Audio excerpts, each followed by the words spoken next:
Hello, good afternoon. My name is Marta Coleman. I'm the assistant professor in forage systems agroecology here at UW-Madison. And you guys are seated now at the Dairy Forage Seminar Series. This series is sponsored by Iowa State Forage, close collaborators with me, and we're going to have talks today, tomorrow, and on Friday at 10 a.m. and at 1:30. So I invite you to continue to spend part of your morning and part of your afternoon here with us. Another short comment is that these presentations are being recorded, so if you want to revisit them, you can find them on the World Dairy Expo website. You go to education, you'll find the Dairy Forage seminars, and you can rewatch these videos. So I have the absolute pleasure to introduce Scott Newell, our next speaker. Scott and I started almost together at UW last year. So Scott has a position that is 100% extension and 100% alfalfa. His position has a national outreach. So I feel very fortunate to have him as a colleague in the same building as I am. He's a close collaborator, and he's going to be talking everything about alfalfa. Scott, thank you for being here.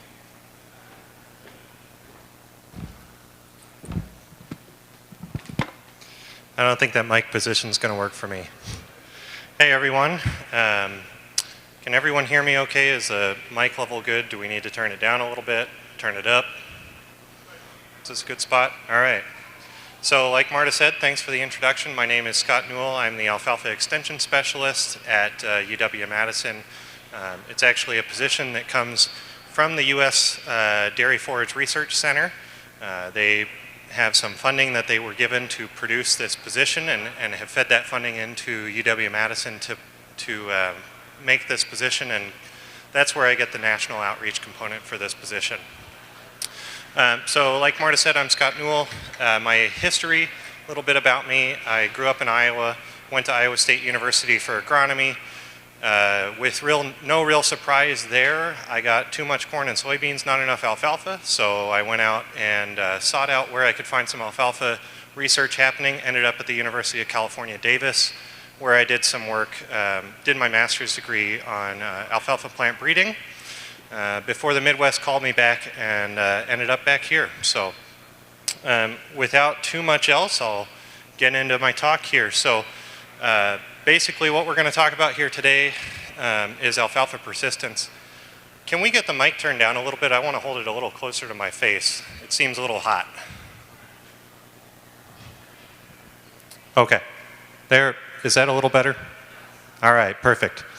So essentially what we're going to go through here is what is alfalfa persistence? Why should you care? The importance of it in managing persistence for maximizing your productivity. What are the strategies to manage for persistence, as well as some applications of those strategies, and a few other things in there about what's going on at UW research related to this. But first, before I get into the main parts of the talk on alfalfa persistence, just wanted to go through real quick to give a little perspective to anyone who hasn't been in the Midwest this spring and summer on how this year has gone. So if you've been around, you know it's been a really wet spring. It's been a very, very wet year here. This is precipitation so this was May 1st through May 31st, precipitation for the upper Midwest. And you can see a lot of green and blue there. That's above the median rainfall. Actually, the lightest, that kind of dark blue that's hovering over the Door County Peninsula in Wisconsin there, that's 175% of the mean rainfall for that location. So quite wet weather, and you might notice that that's timed around the same time that people were wanting to get out and cut. Didn't really let up too much into June. Here we have that same thing for June, where we see a lot of wet weather. It sort of moved up north. As that cutting window opened up for folks up north, it started to rain, and essentially what we ended up with was we had a really nice cool spring. So we got a lot of good lush alfalfa growth early in the spring, really high quality forage, much too high to cut and feed at that point, would have just been total rocket fuel, but we had a lot of nice looking forage out there. And then as soon as we were getting down to the point where we might have been able to cut that and get really good yielding forage off of it, we started getting rains, and so a lot of folks ended up with essentially, less than beef quality hay in a lot of places. They got a lot of yield, but they didn't get the quality that they were looking for because of these rains. Another thing that happened is we had fields with a lot of ruts in them. We had wet fields when people were harvesting. You get these ruts in there. My camera is basically filled with pictures of these. Here's something from Minnesota, a big wet hole where you've got some possible damage in the field there, and then another area you can see here where the semi trucks were going through while they were taking silage off this field. So lots of damage potential in that first and second cutting when things were so wet. And of course, this is going to have an effect on the productivity of these fields in the next year potentially. So these areas are going to be damaged or potentially killed in some of these wet, low-lying areas that had traffic. And so those fields might expect less productivity next year due to a decrease in persistence from that damage. So yeah, basically 2024 in review, we had a really nice early cold spring that did give us a lot of good growth. We had a little bit of trouble with stand establishment in some places, probably from disease from colder, wet temperatures. And then of course we had rain that delayed that harvest, so that sort of put us on a different schedule than we're used to. So folks who might have normally cut in the last weekend in May and kind of timed the rest of their cuttings based off of that, they might have had a couple of weeks late on that first cutting and decided that in order to make up for that low quality first cut forage, they needed to speed up their interval on the next few cuttings. So we're basically trying to make back up good quality forage off of what we got off of first cutting.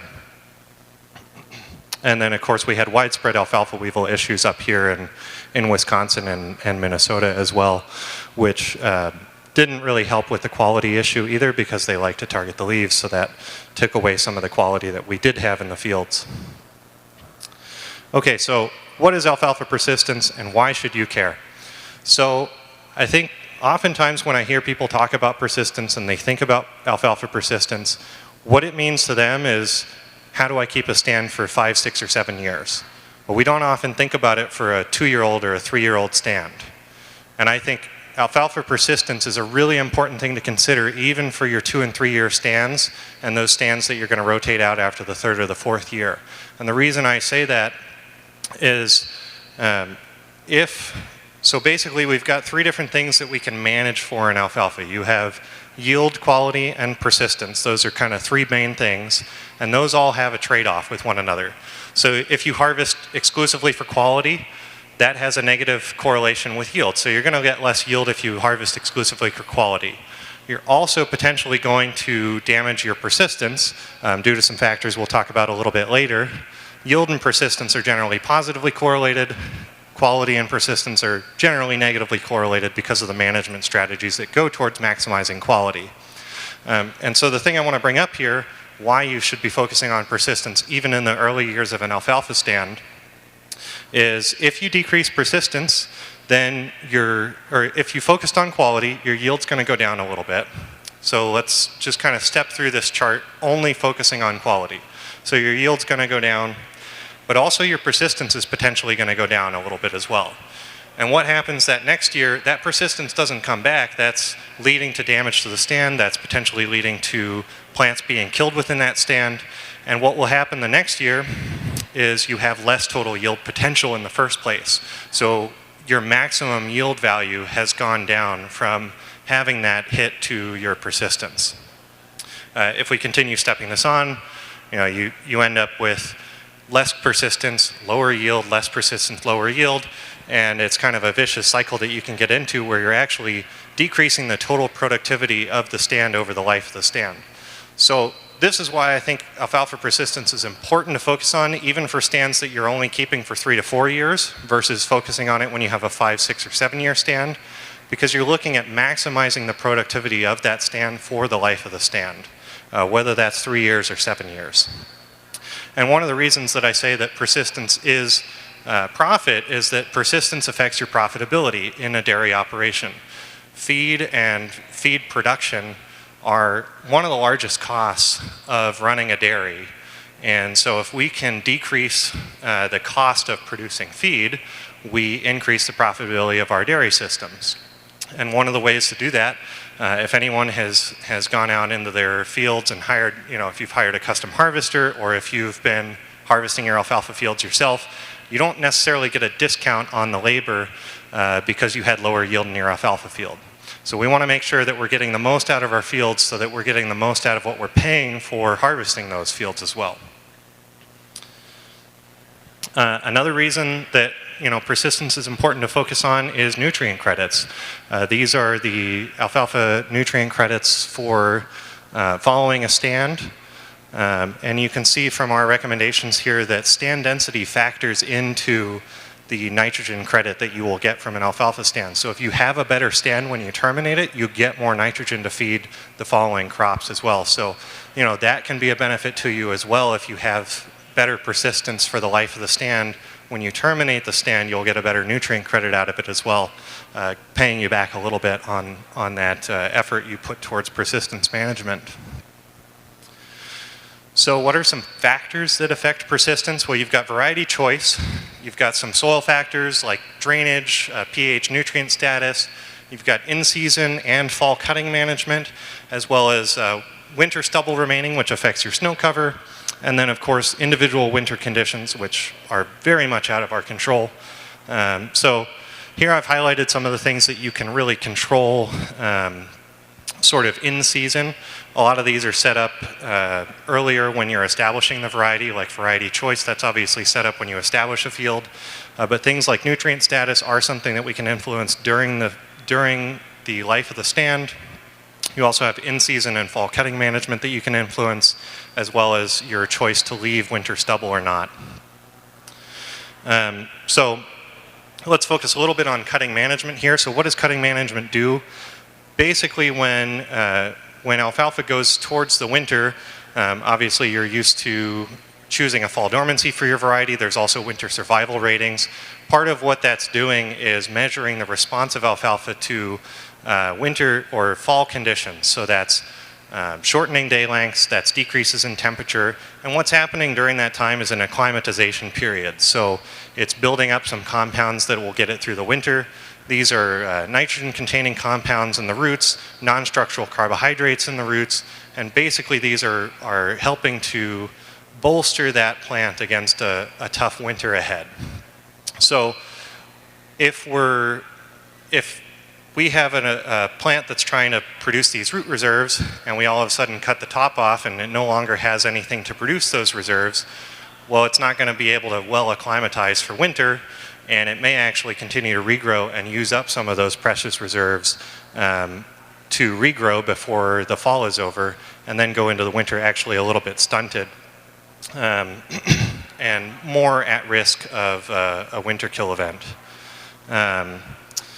So those are kind of the factors that affect persistence as far as cutting management goes. Here's a couple of charts here on sort of what's happening within those roots of the alfalfa plant. So you've got, after you cut on the left side there, you've got basically the root reserves of that alfalfa plant after cutting. So you can see immediately that's going to start going down as regrowth happens, and you're going to have some of those root reserves used up to produce that regrowth. At a certain point, that regrowth gets tall enough that it's actually going to be able to put some back into the root system. So you start to get that to go back up.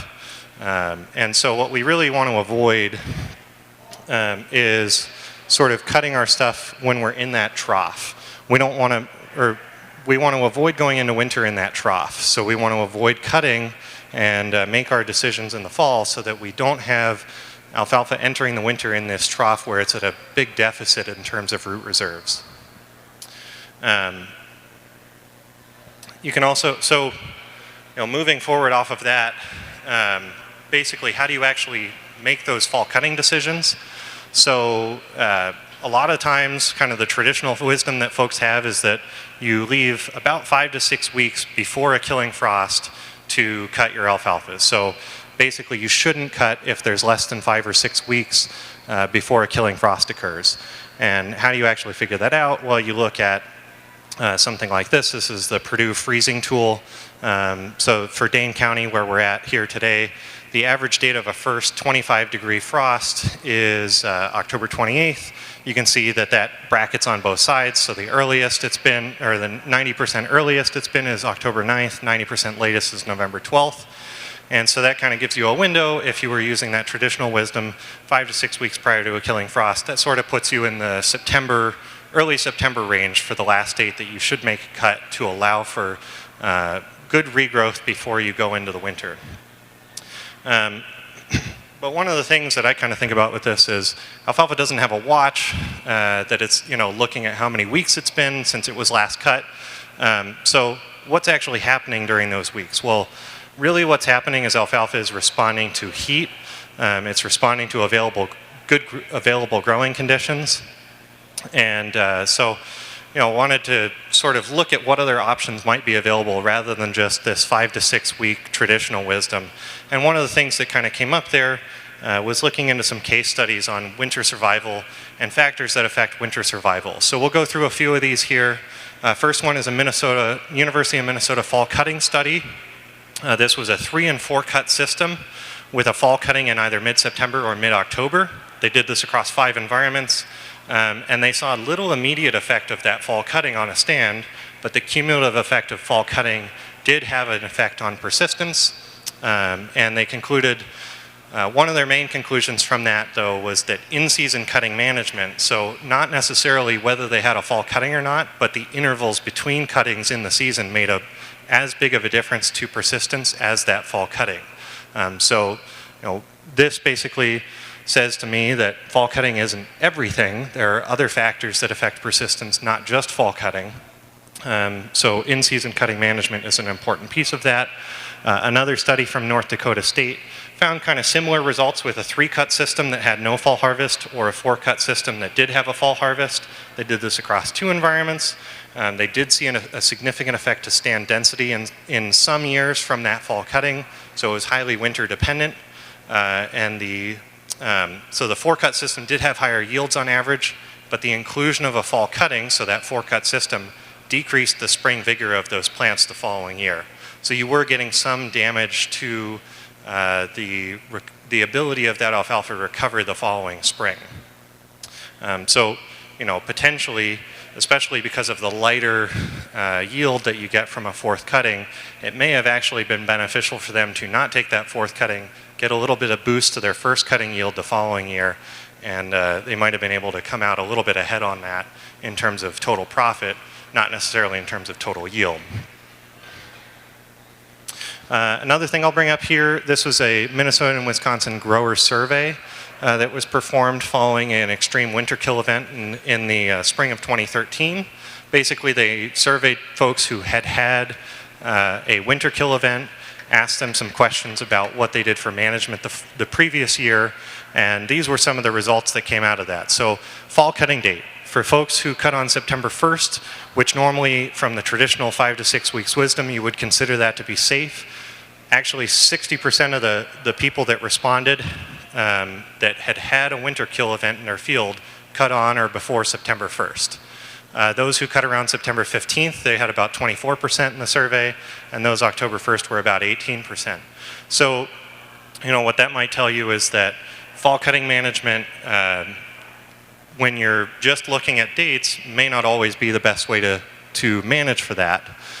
Cutting frequency as well, those who cut more frequently had a higher incidence of winter kill events in their field than those who cut a little less frequently. That goes with that University of Minnesota study that we talked about earlier, where in-season cutting management had an effect on winter survival. You also had fall regrowth had a very significant showing in those who had winter kill. So for those with winter kill, most of them reported that they had between 0 and 6 inches of regrowth. versus those with 7 to 12 inches of regrowth. And basically what's happening there is that regrowth can catch snow, and we know from some studies at Michigan State that even 4 to 6 inches of snow will greatly affect the ability of alfalfa to survive a cold winter. That snow basically provides like an insulating blanket that helps the alfalfa weather a very cold winter. So essentially, as you might expect, those who had more regrowth had less winter kill show up in their fields in this spring because they might have had more of that snow blanket to help buffer them.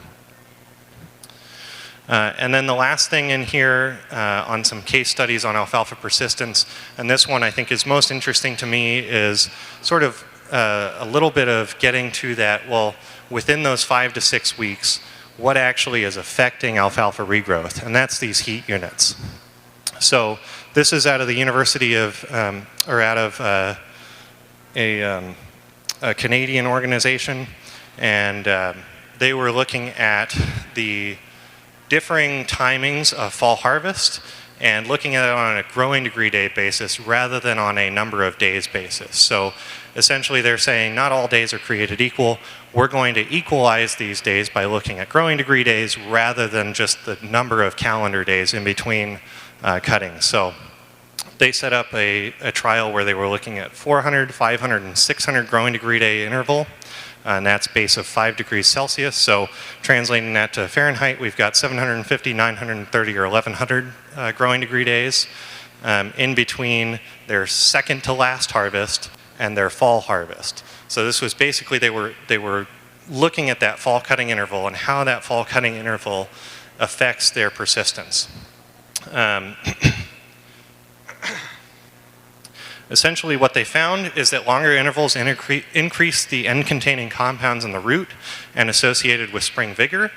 Those longer intervals also saw a greater root dry matter, so you might expect that those would survive better the following spring after a harsh winter, and that's what they saw.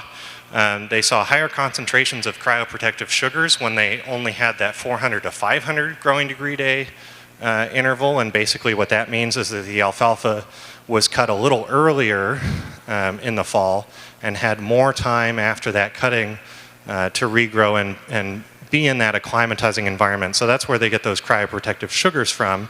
So there was kind of this, we've got these cryoprotective sugars which we want to have in the roots because they help provide sort of an antifreeze benefit, but we've also got, on the flip side, if we leave a longer interval rather than the short, we get more N-containing compounds in the root and greater root dry matter, which have also been shown to help with winter survival.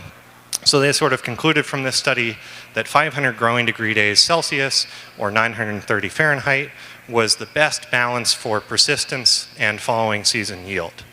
So that's sort of the number to pull out of this, is that 900 growing degree days Fahrenheit was a good interval to leave between the second to last cutting and the last cutting of the year to maximize persistence of the alfalfa the following spring.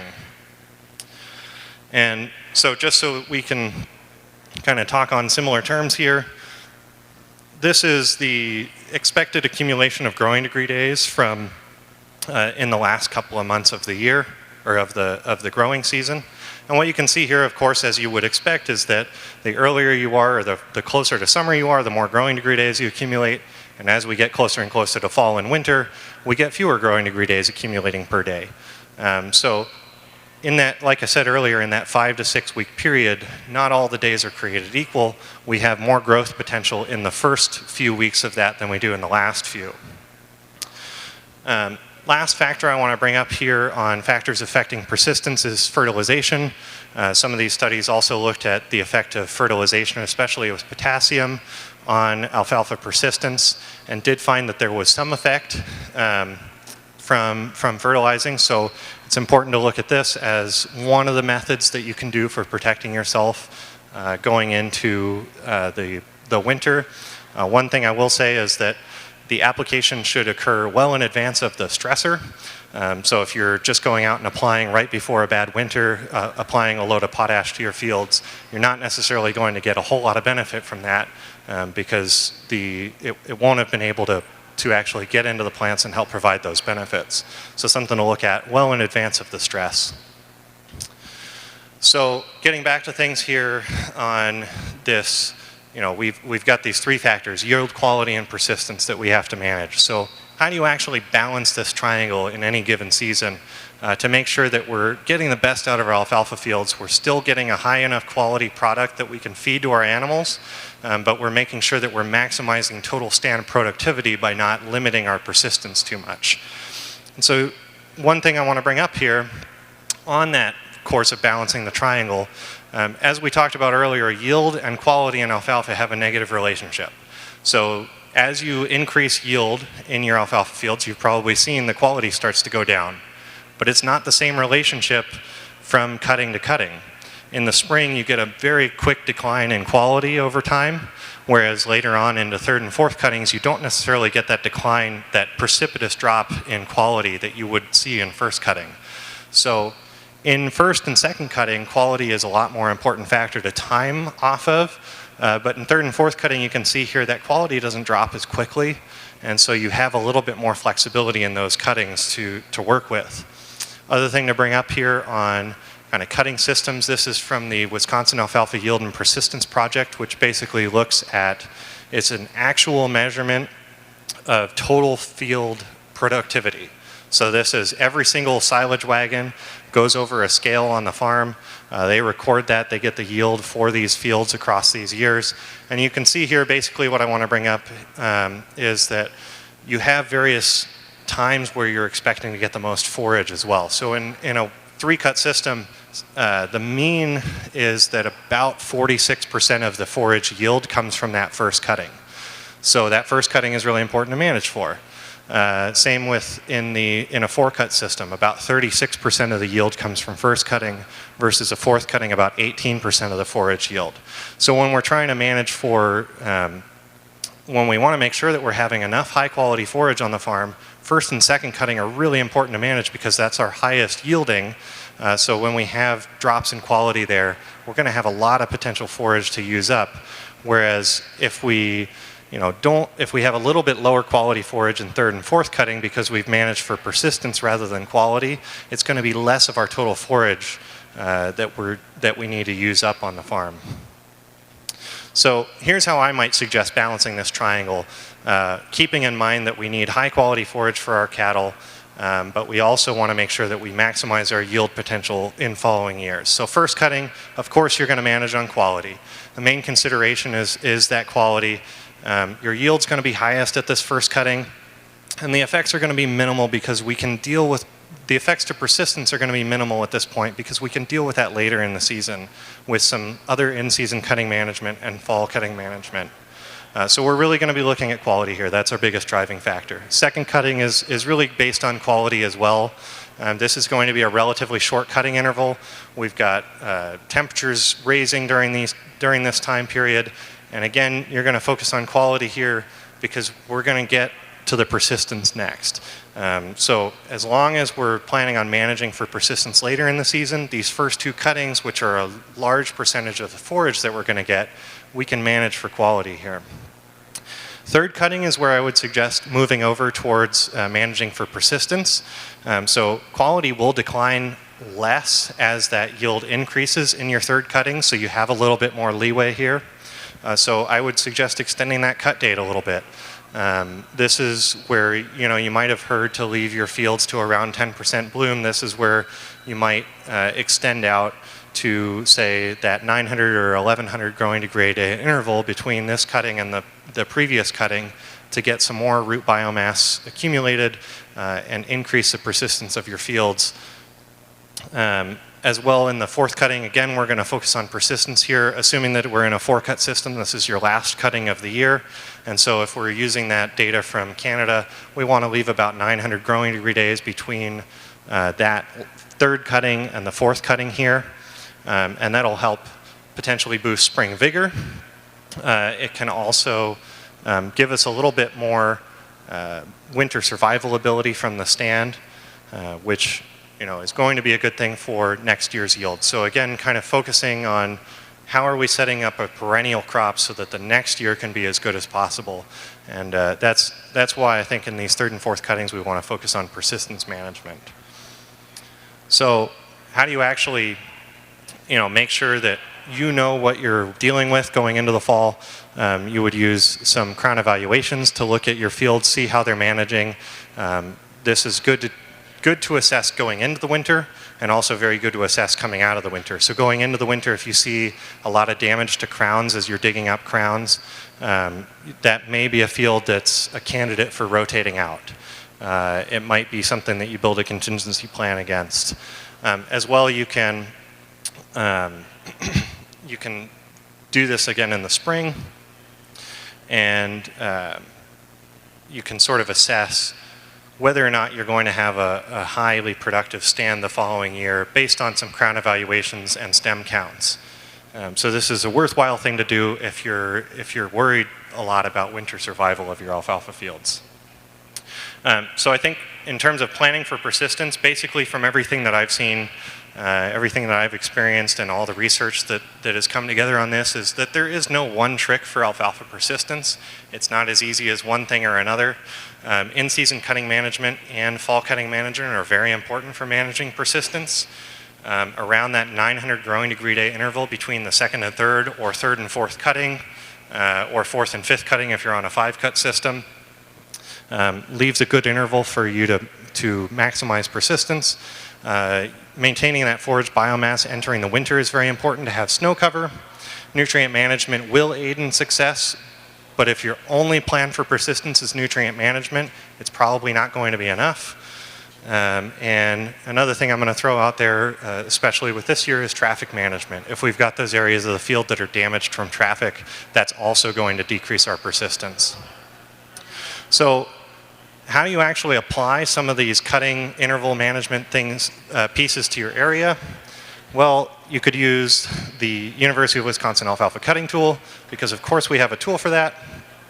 So if you go to, at the end of the presentation document you have there's a QR code that has links to a lot of different stuff from this talk, including this website here that we put together this year. And a few things I want to point out for you. So basically this is gives you a map of Wisconsin, and actually it covers the upper Midwest now too, so if you click on that box down underneath the map to get the upper Midwest, you can zoom out to South Dakota, out to Indiana, and see a lot more of the upper Midwest here. We've got tools for individual cutting growth projection as well as full season planning, and basically what this is allowing you to do is get a localized recommendation for, you know, if you see this 900 growing degree days and you say, well, that's really cool, I want to apply that, you can go here, click on your location, set a cutting date, and you'll see just about, you know, on average, how many growing degree days would you expect before killing frost. So I'll show you a couple of examples here. So I've done this again for Madison because that's where we're all gathered here.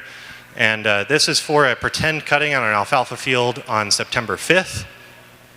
And this is data for, like I said, Madison, Wisconsin, and this is all data from the last 10 years or so. So basically what you're seeing here, that green line that's going up is your accumulated growing degree days. The purple line is your accumulated frost probability. So the way you would read that line is when that line reaches 100%, in 100% of the years that this data is from, there was a frost on or before that date. So if you have the accumulated frost probability, if that's at 50%, what that means that in half of the years there was a frost on or before that date, and in half the years there was a frost after that date.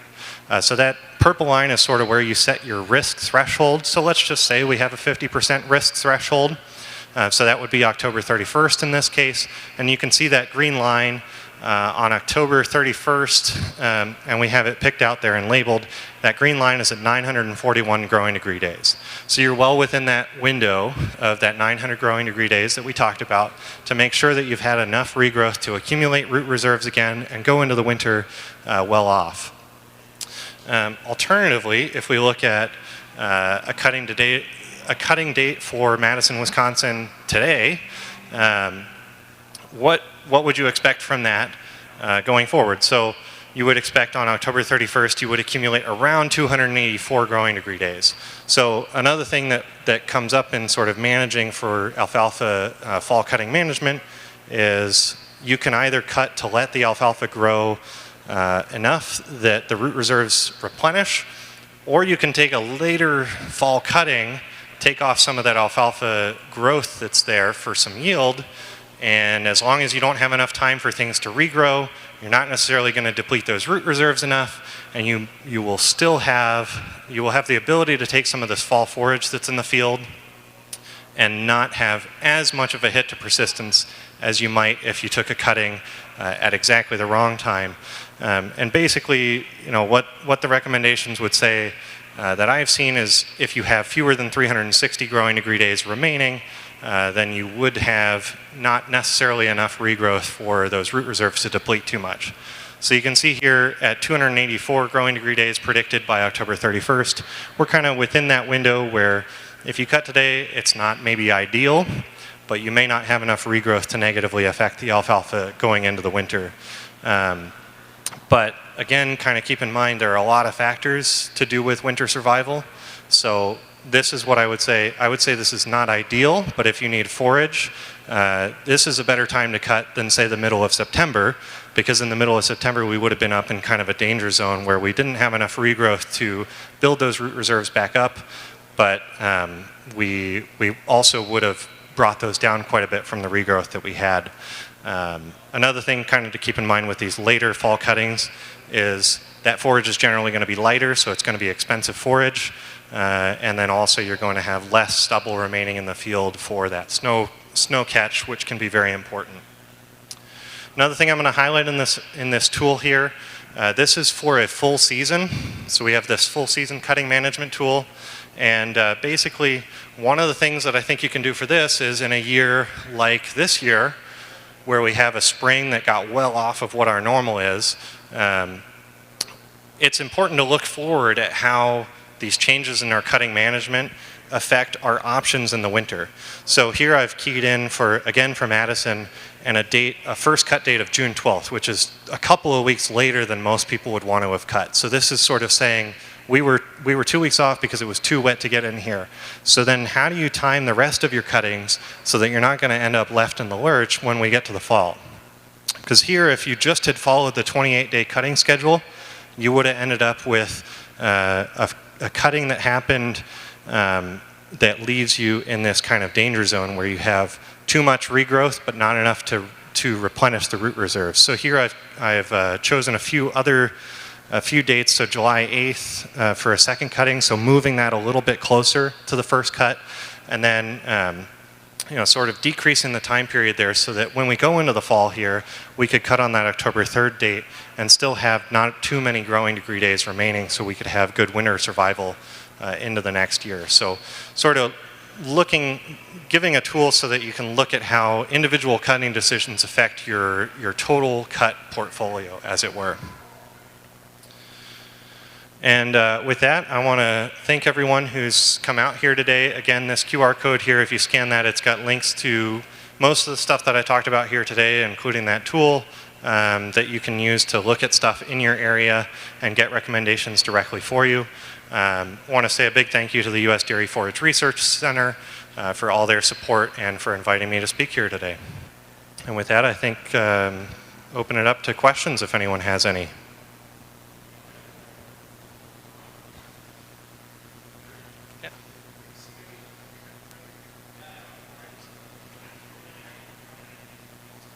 Sorry, what was that?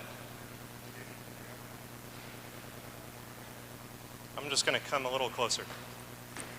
Sorry, it's very hard to hear in here.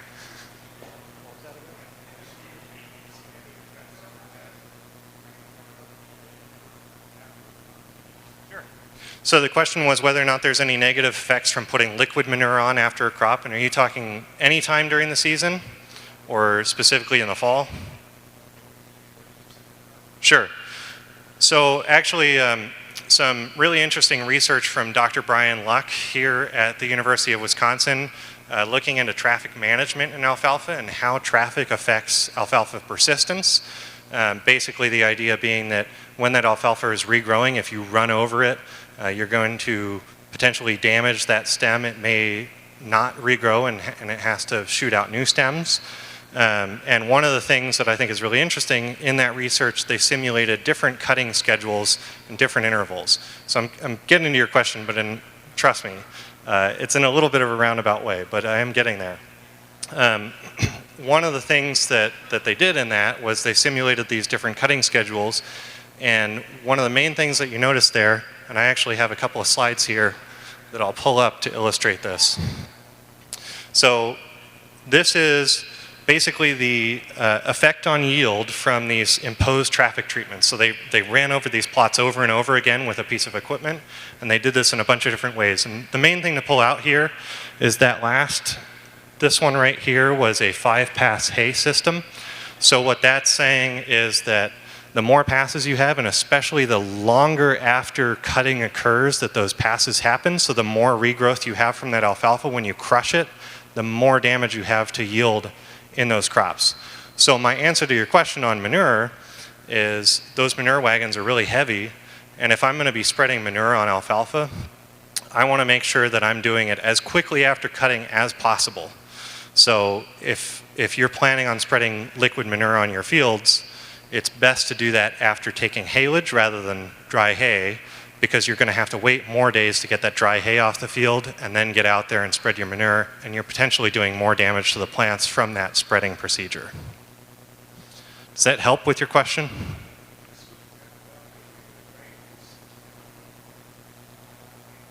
Okay. So mainly not with tankers. Yeah. Okay. So yeah, with drag lines, I think a better person to answer your question would be standing out at the booth later. Matt Akins, I think, is out there, and I believe Matt's done a fair amount of research on manure management in alfalfa. Yeah.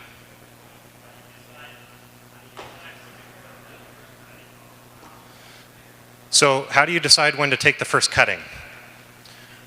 There's a lot of different ways that you can do that. There are, I think probably the most accurate way to do it would be to actually go out and take a cutting of the alfalfa that's in your field, send it off for lab analysis, and then make your cutting management decision off of that.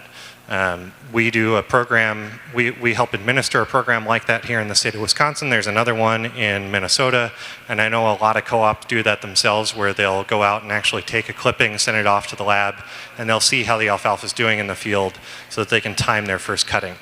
There are also folks who use growing degree days, especially out east. It's more common to use growing degree days to measure that cutting timing.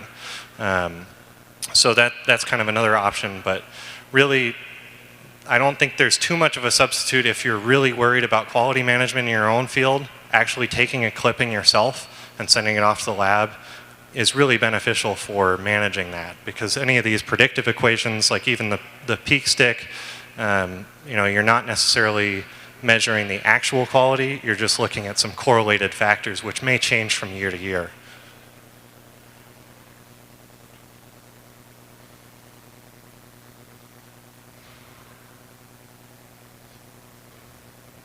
Anything else?